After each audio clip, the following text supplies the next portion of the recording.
Okay so I guess ये वाला question हम लोग ट्राई कर रहे थे, ठीक है। So dissolving 120 gram of urea, molecular weight is given to you in 1000 gram of water, gave a solution of density 1.15 gram per ml. The molarity of solution is, उम्मीद कर रहा हूँ कि आप लोगों ने सभी ने ट्राई किया होगा इसको। ठीक है, ये क्वेश्चन बहुत ही सिंपल है, ठीक है। और कैसे हम लोग इसको सॉल्व करेंगे, देखिए आपके पास में ना यूरिया जो कि एक सॉल्यूट है, उसका वेट गिवन है। सो वेट ऑफ सॉल्यूट ये आपको दे रखा है 60 gram, sorry 120 gram. Okay so 120 gram and molecular weight for the same is given. ठीक है, मॉलिक्यूलर वेट वो कितना है 60। फॉर्मूला अगर आपको यूरिया का देखना है तो NH2 then we have CO then we have NH2। ये होता है यूरिया का केमिकल फॉर्मूला। अब याद रख लीजिए। सो यहाँ से आप मोल सॉल्यूट के निकालेंगे सबसे पहले। तो मोल सॉल्यूट के कितने आएंगे, वेट 120 आपको देखा है डिवाइडेड बाय 60, तो 2 आ जाएगा। सो उम्मीद कर रहा हूँ ये 2 मोल्स कैसे निकाले वो समझ में आ गए सबको। आंसर बंसरी का सी आ रहा है, वो ठीक आंसर है। यस्टरडे भी मैंने आपको बताया था। देखो अभी आपको क्या दे रखा है, यहाँ पे डेंसिटी दे रखा है, आपको मोलैरिटी फाइंड करना है। सो जब आपको मोलैरिटी फाइंड करना होता है तो what is the formula to calculate molarity, number of moles किसके निकालने हैं, सॉल्यूट के, divided by volume of solution in liter. So we have to calculate volume.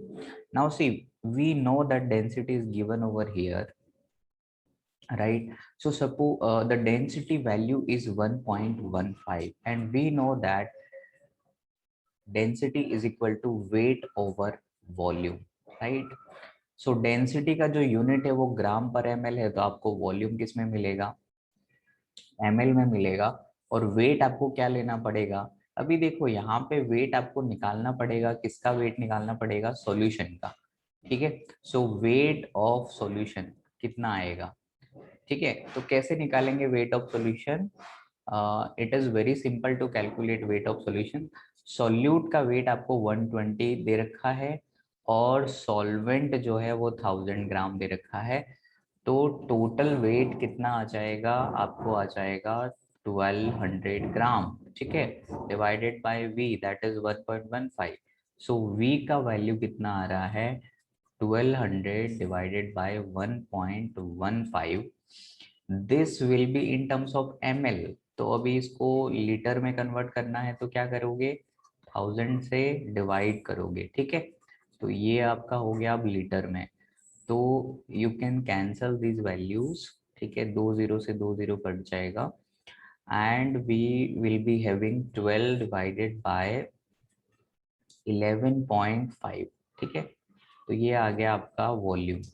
तो let me put the value over here, number of mole is already being calculated that is 2 mole divided by volume that is 12 divided by 11.5।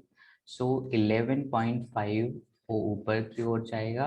ठीक है, अब आपका जो answer है वो कितना आएगा ये हमें देखना है। ठीक है, सो ये जो वैल्यू है, ये वैल्यू अगर आप कैलकुलेट करेंगे तो कितना बनेगा, एग्जैक्टली 2 तो होगा नहीं, 2 से थोड़ा ज्यादा होगा। सो उम्मीद कर रहा हूँ कि ये कैलकुलेशन आप खुद से कर लेंगे। किसी को कोई इशू है इसके अंदर,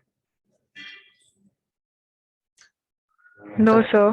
सबको समझ आ गया, बहुत आराम से समझ में आ जाएगा। हमें क्या करना होता है, सॉल्यूट के वेट, सॉल्यूट के मोल्स निकालने हैं, then we are suppose to calculate volume of the solution, that's it. Okay, let's try to solve this question. ये वाला क्वेश्चन ट्राई करो, ये नंबर ऑफ पार्टिकल से रिलेटेड है। तो ये वाला इसका सॉल्यूशन क्या आएगा, the ratio mass of oxygen and nitrogen. Actually, mass ratio is given to you for a particular gaseous mixture is 1:4. The ratio of their number of molecule is. This is very simple question. You can calculate this thing. ये वाला part solution The सबने answer will be 7:32. Option B. Option B. Great. अभी मैं ये जो solution लिखा है उसको क्लियर कर रहा हूँ, तो आप लोगों ने नोट कर लिया हो तो कर लिया सभी ने. ठीक है, this is a simple process. Okay, चलो इसको सॉल्व करके दिखाता हूँ मैं आपको. देखो क्या होगा कि आपको है ना वेट का रेशियो दे रखा है. ठीक है, तो वेट का रेशियो किसका दे रखा है? ऑक्सीजन का और नाइट्रोजन का. हमेशा याद रखना है कि जिस ऑर्डर में ये चीज दी होती है उसी ऑर्डर में आपको कंसिडर करना होता है. ठीक है, तो the mass ratio of oxygen and nitrogen for a particular mixture is 1. तो इसका आपको 1 दे रखा है, इसका 4 दे रखा है. ठीक है, तो ये ऑक्सीजन गैस है. ठीक है, तो O2 होगा. नाइट्रोजन भी क्या है? गैस है. ये भी क्या होगा? N2 होगा. नेचर में O2 और N2 मिलते हैं, ना कि ऑक्सीजन एटम. ठीक है, अगर हम इसको मान लेते हैं कि ये है ना 1 है, 1 यूनिट है. ठीक है, तो हमारे मोल का रेशियो क्या आएगा? मोल का रेशियो आएगा 32 और यहाँ पे क्या आएगा? 28. Is that clear to everyone? So Yes, sir. ये आ गया आपका मोल का रेशियो. अभी आपको मॉलिक्यूल फाइंड करने का है, तो मॉलिक्यूल कैसे आएंगे? मोल्स को किससे मल्टीप्लाई करना पड़ेगा? Na से. और इसको भी किससे मल्टीप्लाई करोगे? Na से. लेकिन आपको है ना रेशियो फाइंड करना है. तो जब आप रेशियो फाइंड करोगे तो क्या होगा? Na से Na कैंसिल हो जाएगा. ठीक है, 4 से इसको कट करोगे तो कितना आ जाएगा? 1/7. Is it? सो अब आप क्रॉस मल्टीप्लाई करेंगे तो आपको क्या दिखाई देगा? 7:32. ठीक है, तो आंसर आपका क्या आ जाएगा? Option B. क्या सबको समझ में आ गया? Option B will be the right answer. Yes, sir. Yes. Fair enough. Now this question is actually resultant molarity. We are supposed to look for the resultant molarity. So before solving that question, we are supposed to understand some concepts. Okay, so हमें इस question को भी solve नहीं करना है, थोड़ा सा wait करेंगे, then will come back. Okay, so let's try to understand कि रिजल्टेंट मोलारिटी कैसे हम निकालते हैं. ठीक है, चलिए. सो टॉपिक हम लोग लेते हैं मोलारिटी ऑफ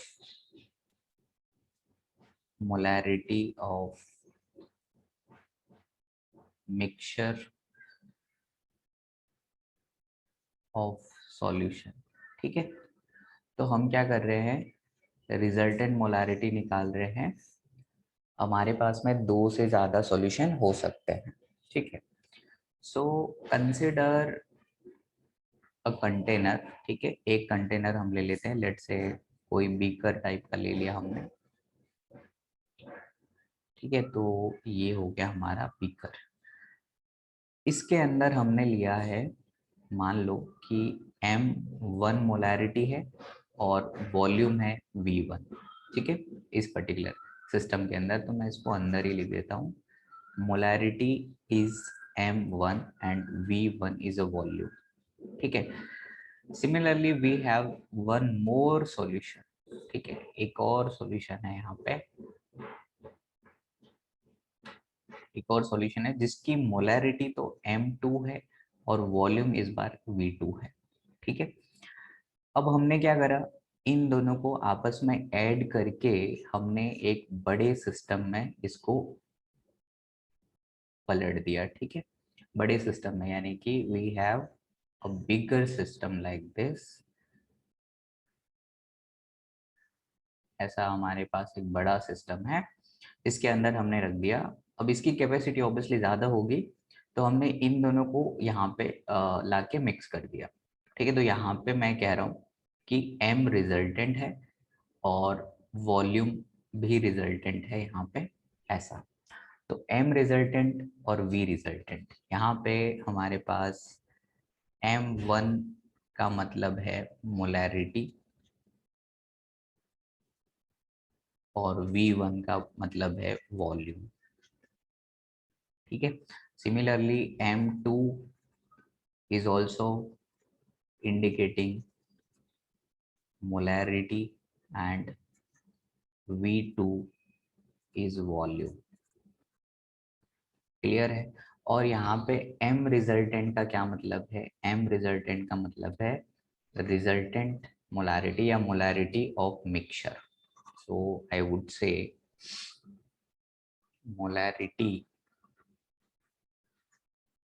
ऑफ मिक्सचर, ठीक। या फिर हम इसको बोलेंगे रिजल्टेंट मोलारिटी, ठीक है। तो हमने क्या करा, दो सिस्टम हमने रखे और उन दोनों को ऐड करके मिक्स कर दिया, एक ही कंटेनर में ला दिया। अब आप है ना मुझे बताइए कि आपने लॉ ऑफ केमिकल कॉम्बिनेशन पढ़ा था, उसके अंदर एक लॉ पढ़ा था, लॉ ऑफ कंजर्वेशन ऑफ मास, याद आ रहा है आपको? कंजर्वेशन ऑफ मास यानी कि आपका कोई भी केमिकल रिएक्शन होगा तो वहां पे क्या होगा, टोटल मास रिएक्टेंट साइड का must be equal to total mass at product side, ठीक है। This is the statement. Now here also we are going to apply law of conservation of mass, ठीक है। सो सी, मोलैरिटी और volume का अगर data आपको मालूम है तो can you calculate the number of moles for the system, and number of mole is actually indicating what, weight of the system, right? Because we can calculate weight with the help of number of moles, right? So अगर मैं यहाँ पे लिखता हूँ कि number of mole n1 that can be equal to m1 v1, is that clear to everyone? Molarity into volume को अगर multiply करूंगा तो नंबर ऑफ मोल्स आ जाएगा, क्लियर है। सिमिलरली अगर मैं नंबर ऑफ मोल कंटेनर 2 के निकालता हूं तो क्या आ जाएगा, M2 V2 के। सो टोटल मोल कितना आएगा यहाँ पे आप बताइए मुझे, total moles will be N1 plus N2, okay, that is very simple. And we know that V resultant or V total must be equal to V1 plus V2. Is that clear to everyone? Yes, sir. Fair enough. So V resultant must be equal to V1 plus V2 and total mole of the container must be equal to N1 plus N2. Clear hai? So number of mole in the final container, would be N total, or N total I would say, that must be equal to molarity resultant multiply by V1 plus V2. So ये जो value है ये आपको क्या बता रहा है, number of moles बता रहा है, और ये वैल्यू भी क्या आपको बता रहा है, नंबर ऑफ मोल्स बता रहा है। And number of mole must be equal according to law of conservation of mass, correct. So now we are going to apply conservation of mass और number of mole must be equal, right. So see, by applying number of moles to be constant, we are going to get N1 plus N2 is equal to N total, and which can be equal to M resultant V1 plus V2, and here we are going to get M1 plus V1 and M2 plus V2. Is that clear to everyone? This is the expression we are looking for. Clear है? तो अगर आपके पास बहुत सारे system होंगे जिनका molarity और volume आपको मालूम होगा, तो उन सबको ऐड करेंगे, यानी कि number, we are actually adding number of mole, right, और उसको टोटल मोल के इक्वल पुट कर देंगे. So this is how we are calculating the resultant molarity, because v1 v2 we already know, v1 plus v2 already we have idea. So m resultant can be calculated very easily, right? तो ये यहाँ से आप इसको calculate कर सकते हो. Let's go back to the question and try to solve this question with the help of this. Now see, the language of question is like, the molarity of solution obtained by mixing 750 ml of 0.5 molar HCl. So V1 value will be your how much? 750 ml. Please understand. And M1 value is how much? 0.5 molar, right?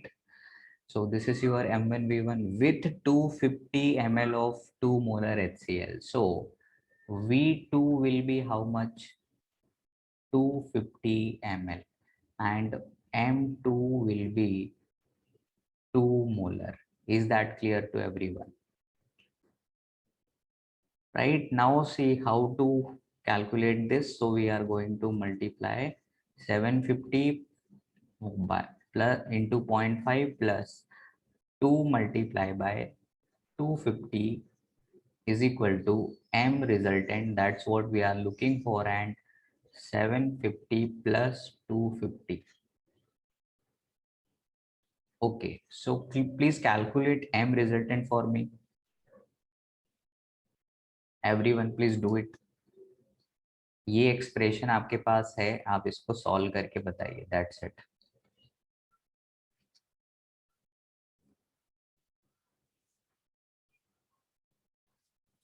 Okay, so this is the question which are being asked in the engineering entrance exam. तो आप समझ सकते हैं कि Sir, answer is 0.875.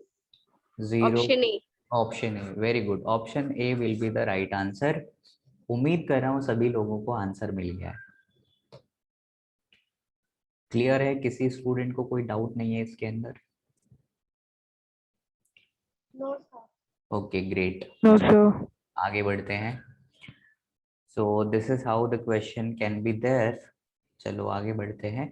तो ये concept इस तरह का है, ठीक है. अगर आपके पास है ना n n number of solutions होंगे, राइट, तो आप क्या करोगे? m1 v1 plus m2 v2 plus m3 v3 and similarly mn vn must be equal to what? M resultant v1 plus v2 plus v3 vn. ठीक है. So this will be your general equation. Clear है? Yes, sir. क्योंकि कितना भी system बड़ा हो जाए सबको आपको ऐड करना है.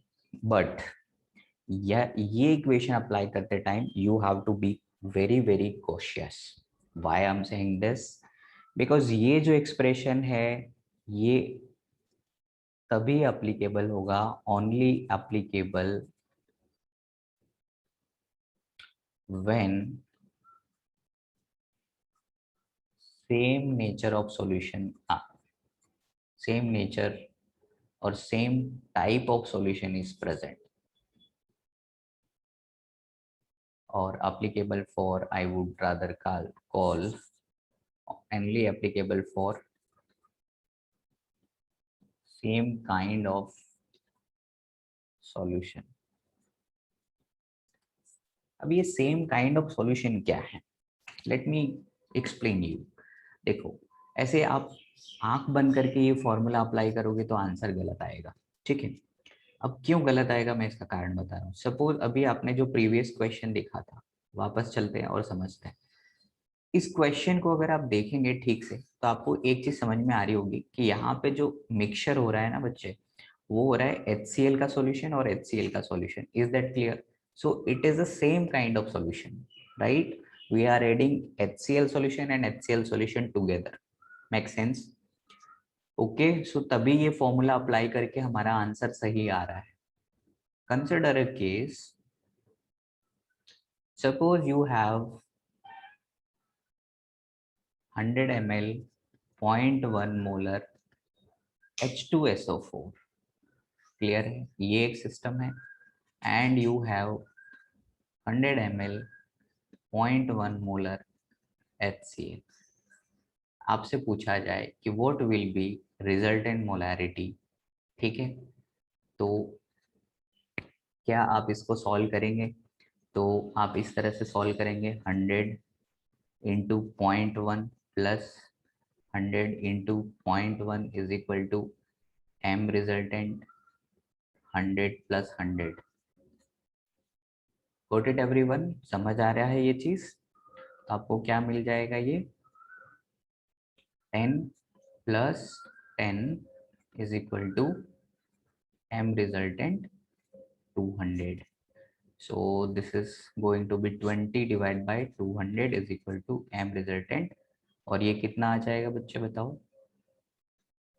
m resultant how much? 0.1. Is that clear?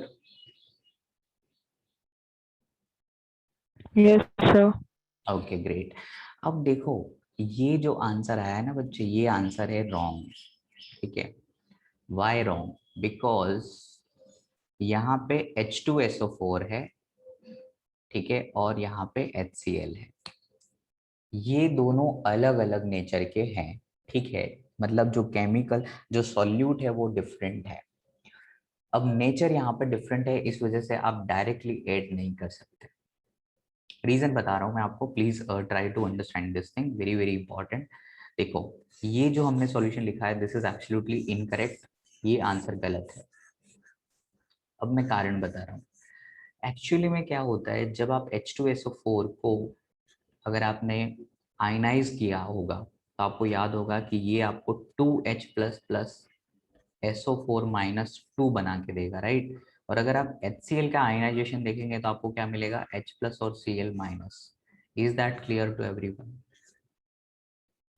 सो यहाँ पे आप ध्यान से देखेंगे तो आपको पता चल रहा है कि यहाँ पे है ना 2 हाइड्रोजन निकल रहे हैं, जबकि यहाँ पे only 1H plus is given by HCl, right? So the n factor value is different over here, right?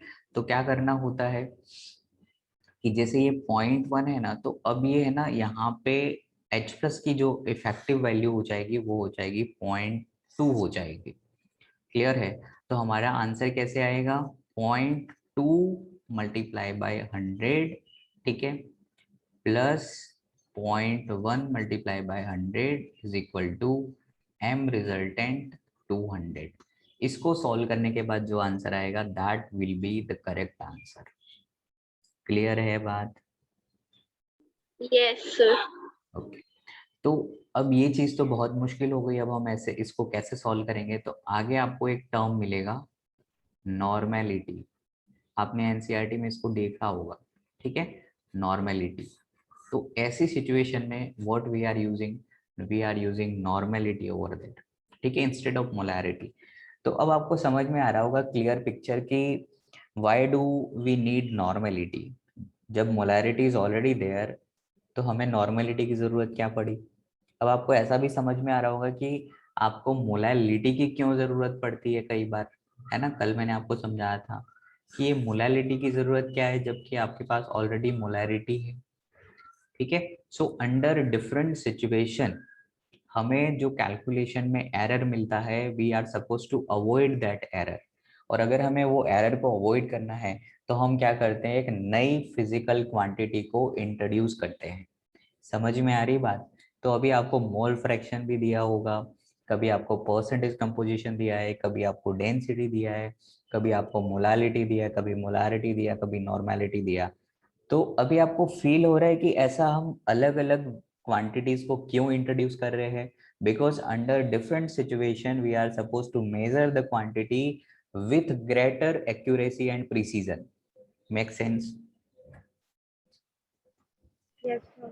Yes, sir. Fair enough. So अब आपको यहाँ पे ये एक्सप्रेशन लगाते टाइम क्या ध्यान रखना है, only applicable for same kind of solution, ठीक है, क्लियर है। यानी कि अगर आपके पास में HCl का सॉल्यूशन है तो आप HCl वाले के साथ ही डील करो, और अगर H2SO4 वाला है तो उसके साथ ही डील करिए। उम्मीद कर रहा हूँ ये बात समझ में आ रही है आपको। Yes, sir. Fair enough. एक और कॉन्सेप्ट होता है जिसको हम लोग बोलते हैं डाइल्यूशन, ठीक है। So let's try to figure out this. Dilution का क्या मतलब होता है, तो समझना बात को। डाइल्यूशन का मतलब होता है कि addition of extra amount of solvent. Simple language में आप ऐसे बोल सकते हो कि addition of extra amount of solvent. आप है सॉल्वेंट की अमाउंट को ऐड कर रहे हो, ठीक है, आप एक्स्ट्रा अमाउंट सॉल्वेंट का ऐड कर रहे हो।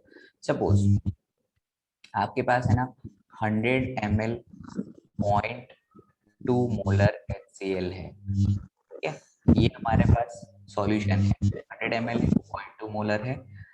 आपको करना क्या है बेसिकली, इसके अंदर आई वांट टू ऐड, देखो ये मोलर, जब भी ये सॉल्यूशन होगा ना तो ये एक्वस सॉल्यूशन होगा। एक्वस सॉल्यूशन मतलब वाटर होगी उसके अंदर सॉल्वेंट।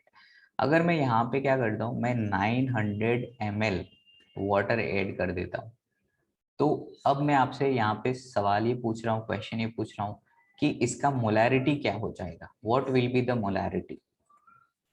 ओके, अब आप यहाँ पे एक चीज समझिए कि आपने क्या करा, आपने सॉल्वेंट की अमाउंट को बढ़ा दिया। अगर आप किसी भी कंटेनर में सॉल्वेंट की अमाउंट बढ़ाते हैं तो क्या नंबर ऑफ मोल सॉल्यूट के बदल जाएंगे या नहीं बदलेंगे, सोचो। बच्चे नंबर ऑफ मोल नहीं बदलने वाले ना, that number of mole will remains constant because you are adding the extra quantity of solvent only, you are not doing anything with solute, makes sense?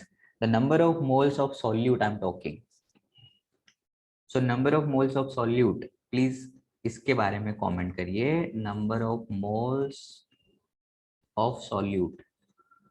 अगर आप सॉल्वेंट को ऐड करेंगे तो number of mole of solute कैसे रहेंगे बच्चे, constant. Is that clear to everyone?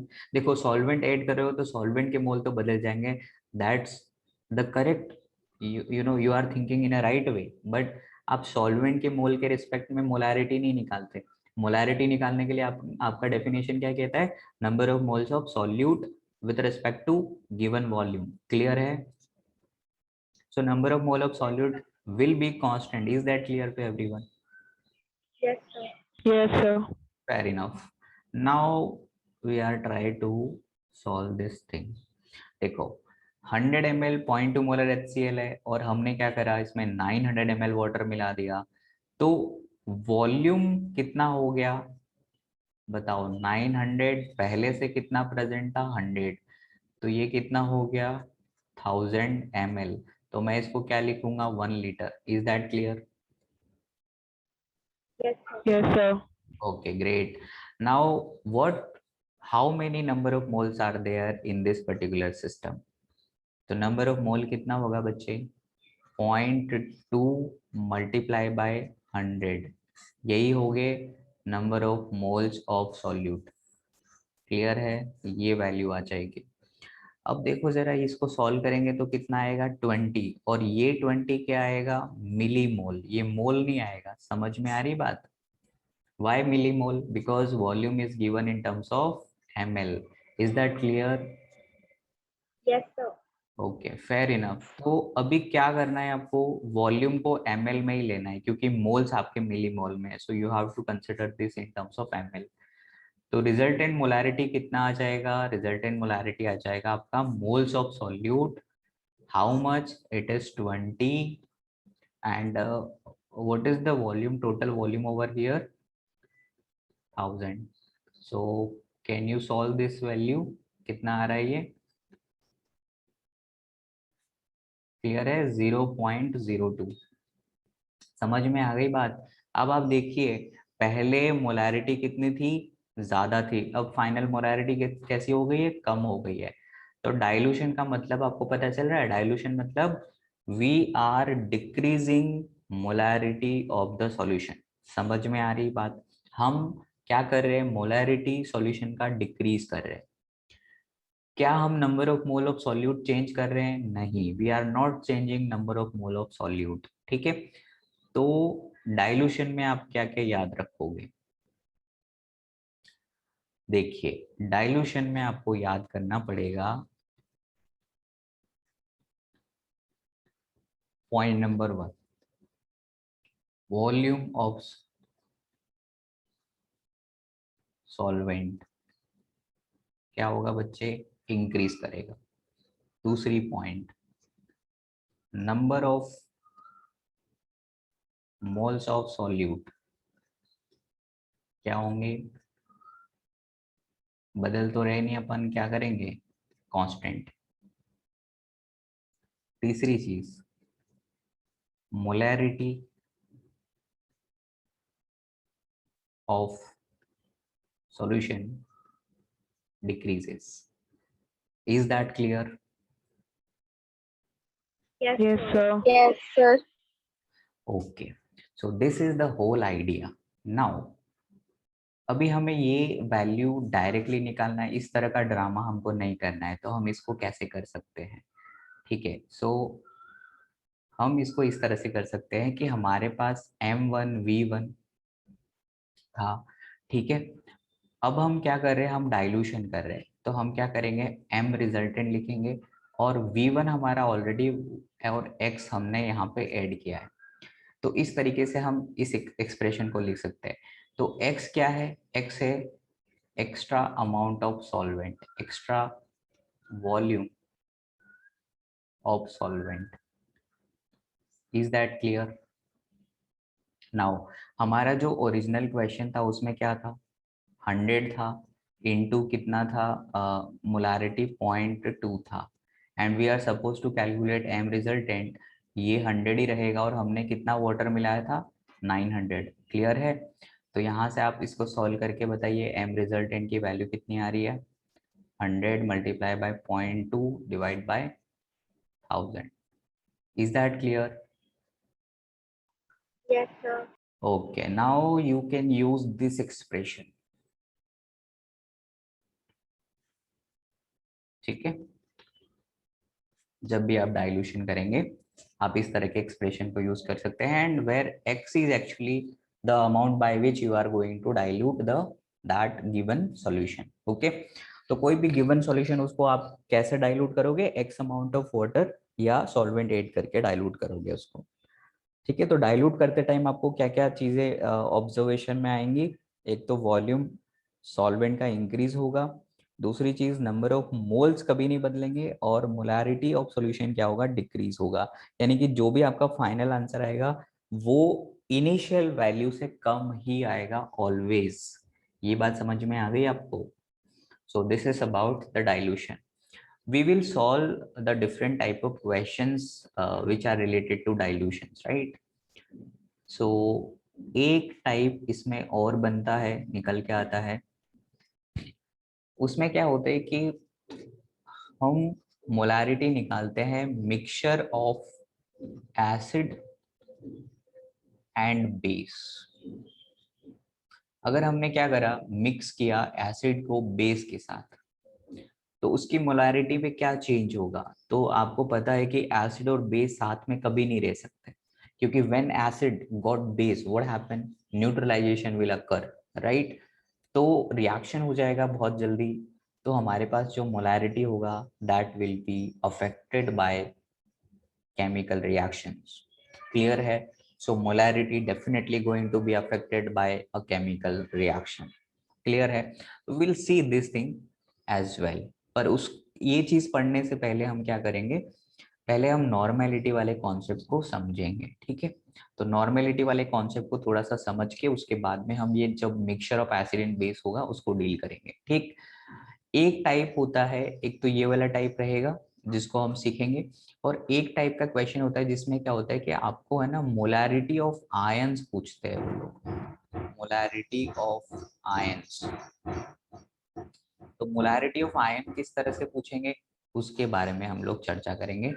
ठीक है, तो मोलारिटी ऑफ आयन हो जाएगा। उसके बाद हमारा एक टॉपिक बच रहा है जिसको हम लोग बोलते हैं स्टोइकियोमेट्री, ठीक है। तो यहाँ पे आपको क्या मिलेगा, स्टोइकियोमेट्री का मतलब होता है we are going to deal with the chemical reactions, ठीक है।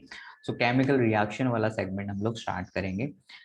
ज्यादातर जो क्वेश्चन है जो अभी हम पढ़ रहे हैं उसमें से पूछे जाते हैं, ठीक है। Molarity, normality, mole fraction, percentage composition, ठीक है।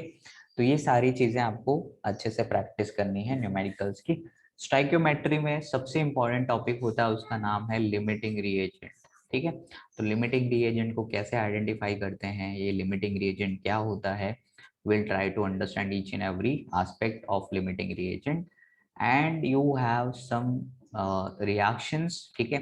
chemical reactions like combustion reaction और let's say combination reaction, इस तरह की reactions होगी और आपको क्या करना होगा, you are supposed to determine the empirical formula, ठीक है। तो some combustion reactions are given over there and we have to determine the empirical formula for the same। तो उस टाइप पे भी हमें क्या करना होगा, वी हैव टू यूज स्टाइकियोमेट्रीज, ठीक है। तो स्टाइकियोमेट्री एक मेथड होता है, यूनिटरी मेथड होता है, उसको यूज करके हमें empirical formula, molecular formula determine करना होता है जो भी रिएक्टेंट हमारा होगा। सो इन द नेक्स्ट सेशन हम लोग मोलारिटी ऑफ आयंस को डील करने वाले हैं।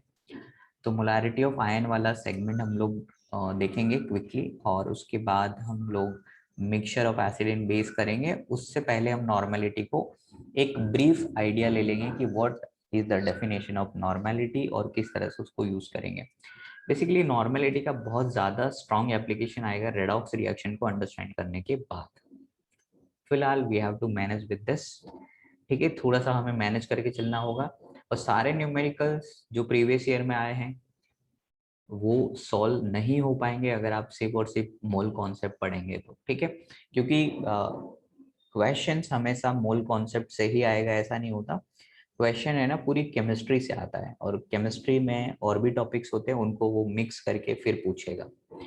तो इट माइट पॉसिबल कि some questions you will find very difficult to solve them, you are not able to figure out those questions, because अभी आपको थोड़ा, अभी हमने शुरुआत ही किया है, that is the reason. Okay, so उम्मीद कर रहा हूँ कि ये चीजें आपको समझ आ रही है। If you are still finding it difficult, ठीक है, तो जनरली मैं वीडियो को अपलोड कर देता हूँ चैनल के ऊपर, आप वहां से 2-3 बार उसको रिवाइज कर सकते हैं, देख सकते हैं, तो उससे आपको एक कॉन्फिडेंस आ जाएगा। क्लियर है? Yes, sir. Yes, Yes. sir. Okay, so आज के सेशन में हम इतना ही रखेंगे, क्योंकि नया चैप्टर, नया टॉपिक स्टार्ट करेंगे तो वो लिमिट एक्सपायर हो जाएगी वैसे भी। अभी आप इनमें से किसी में